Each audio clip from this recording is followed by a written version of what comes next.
नमस्कार मित्रांनो, श्री मराठी स्टोरीमध्ये आपल्या सर्वांचं मनपूर्वक स्वागत आहे. लागीर झालं जी भाग 1. आज मी त्याची रस्त्याच्या कडेला उभी राहून वाट बघत होती. बराच वेळ वाट बघत होती, पण तो अजूनही आलेला नव्हता. तो रोज त्याच्या मोटरसायकलने खूप वेगात यायचा. तो दिसायला खूप देखणा होता. एखाद्या राजकुमारप्रमाणे भासत होता. मी त्याच्याकडे अगदी मंत्रमुग्ध होऊन बघत असायची. त्याचे वर्णन कसे काय करावे हे समजत नाही. चेहरा अगदी गोरापान, जसा काही चंद्रालाही हेवा होईल. त्याचे ते काळेभोर मऊ हवेत उडणारे केस त्याला आणखीनच शोभून दिसते. त्याची ती उंची आणि छान कसलेली त्याची शरीरयष्टी एखाद्या बॉलिवूडच्या हिरोलाही मात देईल. त्याचे ते कथ्या रंगाचे मोठे मोठे डोळे कुणालाही भुरळ पाडायला पुरेसे होते. मी त्याची एक झलक दिसण्याची मी आतुरतेने वाट बघत होती आणि तेवढ्यात तो आपल्या मोटारसायकलवर स्वार होऊन आला.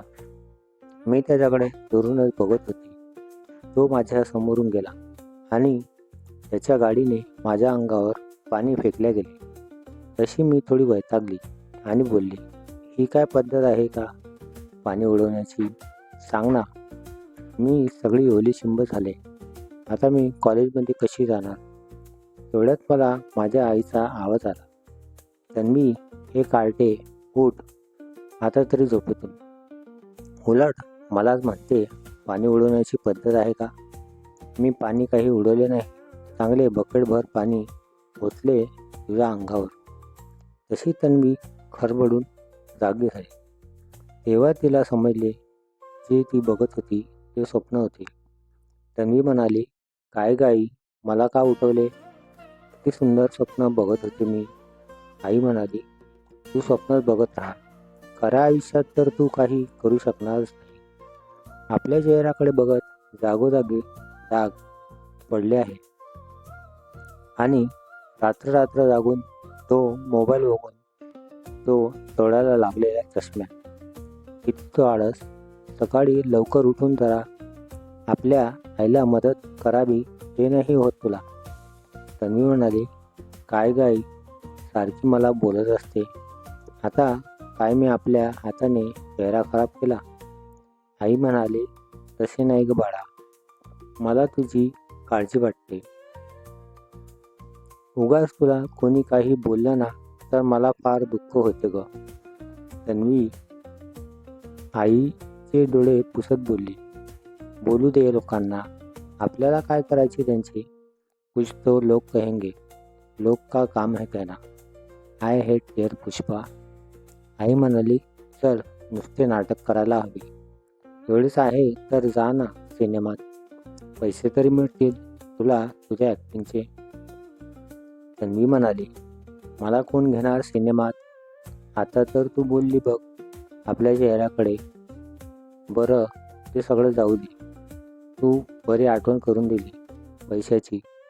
मला 2,000 रुपये हवे होते. प्रोजेक्ट तयार करत आहे, त्यासाठी लागत आहे. आई म्हणाली, एवढे पैसे लागतात का ग प्रोजेक्टसाठी? तन्वी फक्त मान हलवत हो म्हणाली. त्यावर तन्वीच्या प्रेमळ आईने लगेच 2,000 रुपये दिले.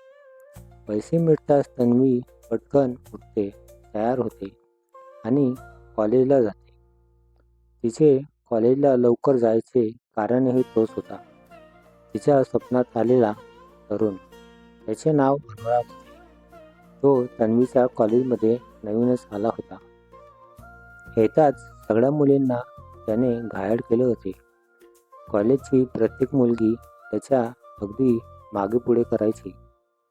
तन्वी मात्र दुरूनच त्याच्याकडे एकटक बघायची. तिची खास मैत्रीण सुनंदा तिला म्हणाली, आवडतो ना तुला तो, तर अशी दुरून काय बघते, जा आणि बोल की त्याच्याशी. तन्वी म्हणाली, नाही ग सुनंदा, माझ्यासाठी तो एक मृगजळाप्रमाणे आहे आणि मृगजळ दुरूनच सुंदर दिसते. जवळ गेलं ना तर ते आपल्या डोळ्यासमोरून कधी अदृश्य होईल सांगता येत नाही. तसेही तो नेहमी सुंदर मुलीच्या घोळक्यात असतो आणि मी तर अशी आहे की माझ्यासोबत तू सोडून बाकी कोणी मैत्रीसुद्धा करत नाही. तिथे हा तर मला पाहून दूर पडून जायचा. सुनंदा म्हणाली, मग काय, तू आपल्या मनातल्या त्याच्याप्रती तुझ्या भावना कधीही व्यक्त करणार नाहीस? त्यावर तन्वी फक्त हसत म्हणते, जर तो माझा असेल तर तो मला मिळेलच, आणि नसेल तर. एवढे म्हणताच ती गप्प होते. सुनंदा म्हणाली, तर काय तन्वी? तन्वी म्हणाली, तर माझे नशीब, जे कधी माझा साथ देत नाही. एवढे बोलून दोघीही आपल्या क्लासरूममध्ये जातात. असे दिवसामागून दिवस जातात, पण अनुरागचे साधे कधी लक्ष पण तन्वीकडे जात नाही. जेव्हा की तो तिच्याच क्लासमध्ये असतो. तन्वी क्लासमध्ये टॉपर असते. असेच एकदा क्लासमध्ये फायनान्शियल मॅनेजमेंटचा तास सुरू असतो. तर प्रोफेसर सगळ्यांना विचारतात, पण कुणीच एका प्रश्नाचे उत्तर देऊ शकत नाही. सगळे इकडे तिकडे बघू लागतात. तेवढ्यात प्रोफेसर तन्वीला बोलतात. प्रोफेसर म्हणाले, तन्वी, तुला येतं का याचं उत्तर? ती हो म्हणत उभी राहत. सगळे तिच्याकडे वळून बघतात. तेव्हा अनुरागसुद्धा पहिल्यांदा तिच्याकडे वळून बघतो. तन्वी उत्तर देते. उत्तर देताच प्रोफेसर तिचे कौतुक करतात आणि म्हणतात, absolutely right Tanvi, very good. सगळ्यांकडे बघत म्हणतात, बघा तन्वीकडे कसे तिने पटकन उत्तर दिले. अनुराग, जो कधी चुकूनही बघत नव्हता, तो मात्र तोंड उघडे करून तन्वीकडे बघतो. कॉलेज संपल्यावर तन्वी आणि सुनंदा घरी जाण्यासाठी निघतात. अचानक तन्वीला कोणीतरी मागून आवाज दिल्याचा भास होतो. ती हळूच मागे वळून बघते, तर तिला तिच्या डोळ्यावर विश्वासच बसत नाही. तो अनुराग असतो. तो तिला म्हणतो, हॅलो तन्वी. तन्वीस ना, तुझे नाव? मी अनुराग. मला तुझ्याशी थोडे बोलायचे होते. जर तुला वेळ असेल तर त्या समोरच्या कॉफी शॉपमध्ये चालशील? तन्वी काही न बोलता नुसती अवाक होऊन त्याच्याकडे एकसारखी बघत असते.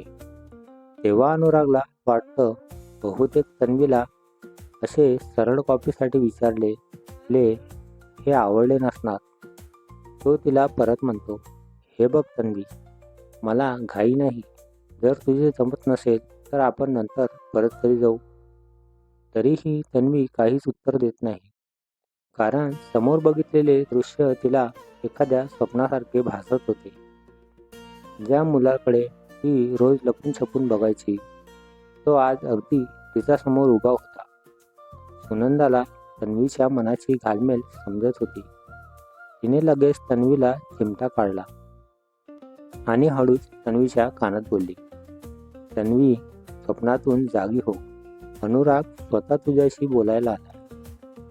तुला कॉफी प्यायला नेत आहे. ही संधी घालवू नको. तशी तन्वी एकदम हळबडून अनुरागला म्हणते, कॉफी? हो, का नाही, मी यायला तयार आहे. एवढ्याच सुनंदाला समजतं की यांना एकटेच जाऊ द्यावे, जेणेकरून त्यांना एकांतात बोलता येईल. त्यामुळे ती म्हणते, तन्वी, मी घरी निघते. मला घरी जायला उशीर होईल. तुम्ही दोघे जा. त्यावर अनुराग म्हणतो, का गं, तू सुद्धा चल आमच्यासोबत. मला काही प्रॉब्लेम नाही. उलट तन्वीलाही तुझी कंपनी मिळेल. पण सुनंदा त्याचे काही ऐकत नाही आणि सरळ घरी जाण्यासाठी निघते. त्यानंतर अनुराग आणि तन्वी दोघेच कॉफी शॉपमध्ये जातात. कॉफी शॉपमध्ये गेल्यावर अनुराग बसण्यासाठी एक शांत जागा निवडतो, जिथे कोणी बसले नसतात. त्यानंतर तो तन्वीला काय घेणार विचारतो. त्यावर ती फक्त एक कप कॉफी सांगते. अनुराग वेटरला ऑर्डर करतो, 2 कॅपेचिनो आणि सोबत एक सँडविच. त्यानंतर अनुराग तन्वीला बोलतो, तन्वी, तुला एक गोष्ट विचारायची होती. माझ्याशी मैत्री करशील का? आणि आपला हात तिच्यासमोर करतो. त्यावर तन्वी अनुरागकडे बघत राहिली, कारण तिला हेच तर हवे होते. तिने लगेच हो म्हणत आपला सुद्धा हात समोर केला. लगेच त्याची कॉफी आणि सँडविच पण आले. तन्वी आणि अनुराग कॉफीचा एक एक घोट घेऊ लागले. तन्वीला आपल्या डोळ्यावर विश्वास बसत नव्हता. अनुराग तिला विचारतो, तन्वी, मला आजच तुझ्याबद्दल कळलं की तू आपली कॉलेजची टॉपर आहे. मी तर या कॉलेजमध्ये नवीनच आहे. आता कुठे माझे कॉलेजचे फ्रेंड्स बनले आहे. तन्वी, आता तू सुद्धा माझी चांगली मैत्रीण झाली तर माझी एक मदत करशील? तन्वी म्हणाली, हो करेल ना. तू काही विचारणं झाले नक्की करणार. पण कसली मदत हवी आहे? अनुराग म्हणाला, तू अभ्यासात खूप हुशार आहे, तर मला फायनान्शियल मॅनेजमेंट शिकवशील? मला थोडी अडचण जाते त्या सब्जेक्टमध्ये. अनुरागच्या तोंडून हे ऐकताच तन्वीला फार वाईट वाटले. तिला असे वाटले म्हणून अनुरागने माझ्यासोबत मैत्री केली. ती कॉफी तशी ठेवत ती उभी झाली आणि त्याला बोलली, अच्छा, म्हणून तू माझ्यासोबत मैत्री केली? मला वाटले की तुला खरंच माझ्यासोबत मैत्री करायची आहे, पण माझ्यासोबत मैत्री तुझ्या अभ्यासात मदत हवी आहे म्हणून मैत्री केली. माझेच चुकले. मला समजायला पाहिजे होतं. ज्या मुलाला आजपर्यंत माझे साधे नावसुद्धा माहिती नव्हतं, तो कसा काय माझ्यासोबत मैत्री करेल? तू मैत्रीचा बहाणा न करता अभ्यासात मदतीसाठी विचारले असते तर मी तुझी मदत केली असती. पण तू मैत्रीला समोर करून बोलला, नको, मला तुझी कॉफी आणि तुझी ती स्वार्थी मैत्री, आणि ती जाऊ लागते. अनुराग तिला मागून बोलतो, हे तन्वी, तू समजत आहेस तसं नाही. मला खरंच तुझ्याशी मैत्री करायची आहे. हवे तर नको शिकवू मला, पण अशी तर जाऊ नको. पण तन्वी त्याचे काही एक ऐकत नाही. तशीच पटापट टॅक्सी करते आणि रडत रडत घरी जाते. तिची आई दार उघडते आणि तिला आल्या आल्या काही विचारणार त्याआधीच ती आपल्या रूममध्ये जाते आणि दार लावून घेते. तिची आई म्हणते, तन्वी, दार उघड. काय झाले बाळा? आज परत काही कोणी तुला बोलले का? पण तन्वी काही एक उत्तर देत नाही. तन्वीला थोड्या वेळाने सुनंदाचा फोन येतो, त्यांचे काय बोलणे झाले ते ऐकायला. त्यावर तन्वी तिला सगळे झाले ते सांगते. मग सुनंदा तिला समजवत म्हणते, अगं वेळे, तुला तर हेच हवे होते ना. त्याने तुझ्याशी बोलणे, कुठल्याही नात्याची सुरुवात मैत्रिणीच होते. आता तुझ्या या मूर्खपणामुळे तो मैत्री तर सोड, तुझ्यासोबत बोलणार सुद्धा नाही. अभ्यासाच्या बहाण्याने का असेना तो सतत तुझ्या जवळ असला असता. हळूहळू त्याच्या मनात तुझ्यासाठी प्रेमाच्या भावना उमलल्या असत्या, पण तू सगळी गडबड करून ठेवली. सुनंदाच्या तोंडून हे सगळे ऐकून तन्वीला समजते तिने किती मोठी चूक केली. ती सुनंदाला म्हणते, खरंच मी चूक केली ग. आता काय होणार? तो परत माझ्याकडे बघणार नाही. अरे देवा, आता काय मी परत त्याला दुरून बघू आहे? हो नो. ये सुनंदा, मला सांग ना, आता मी काय करू? तू तर माझी लवगुरू आहे ना. सुनंदा तिला शांत करत म्हणते, आता थांबव तुझा उतावळेपणा. मी बघते काय करायचं ते उद्या कॉलेजमध्ये.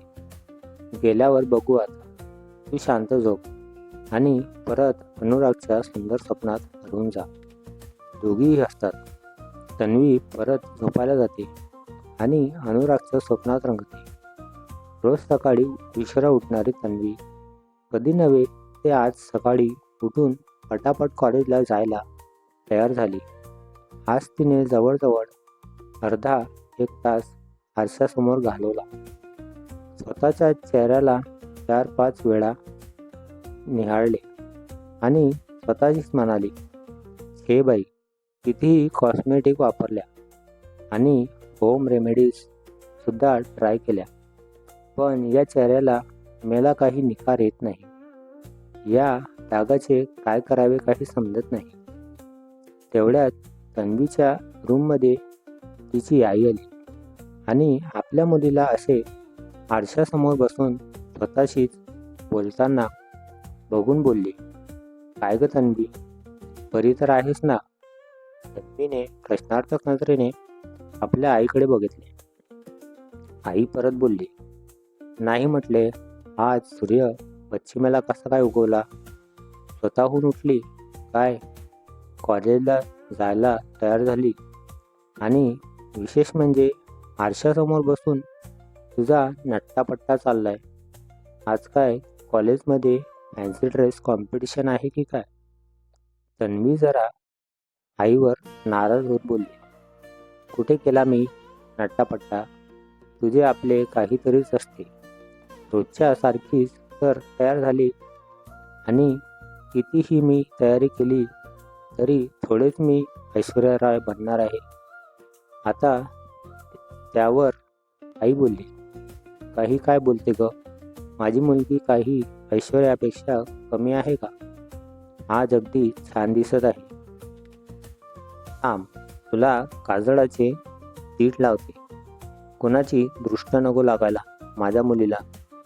आई काजळाचे पीठ लावणार तेवढ्यात तन्वी आपल्या आईचा हात पकडते आणि म्हणते, दृष्ट, तेही माझ्या चेहऱ्याला? शक्यच नाही. चंद्रावर सुद्धा माझ्या चेहऱ्यापेक्षा कमी डाग असतील.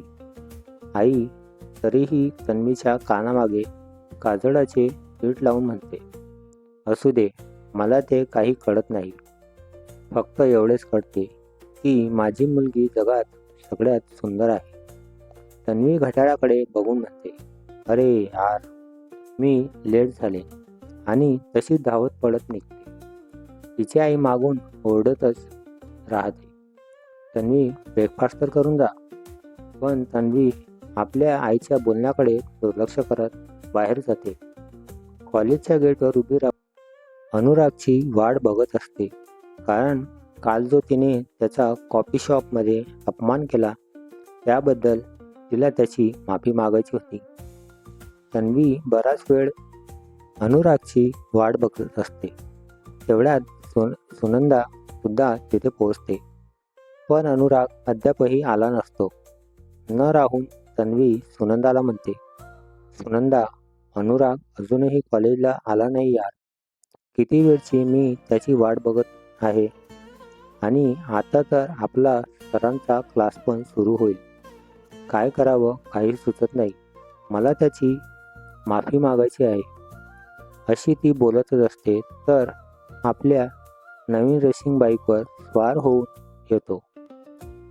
तो इतक्या वेगाने येतो की तो सरळ तन्वीसमोरून चालला जातो आणि तन्वीकडे बघत सुद्धा नाही. त्याची नवीन बाईक तो आपल्या सगळ्या मित्रांना दाखवतो. सगळे मुलं आणि मुली त्याच्या आणि त्याच्या बाईकच्या मागे पुढे फिरतात. तिथल्या प्रत्येक मुलांना त्याची ती बाईक बघून त्याची त्यांना खूप ईर्ष्या होत होती आणि मुली तर त्या बाईकवर त्याच्यासोबत फिरायला मिळेल का याचे स्वप्न बघू लागल्या. तन्वीसुद्धा त्या गोडक्यात जाऊन अनुरागसोबत बोलायचा प्रयत्न करू लागते, पण अनुराग तिच्याकडे दुर्लक्ष करत बाकी मित्रांसोबत बोलत आपल्या क्लासमध्ये जातो. बिचारी तन्वी केविलवाना चेहरा करत क्लासमध्ये जाते, पण आज तिचे क्लासमध्ये मन लागत नाही. ती एकसारखी अनुरागकडे बघत असते. भेटूया पुढच्या भागात. हा भाग कसा वाटला नक्की कळवा. व्हिडिओ आवडल्यास लाईक करा, शेअर करा. नवीन असाल तर चॅनलला सबस्क्राईब करा. धन्यवाद.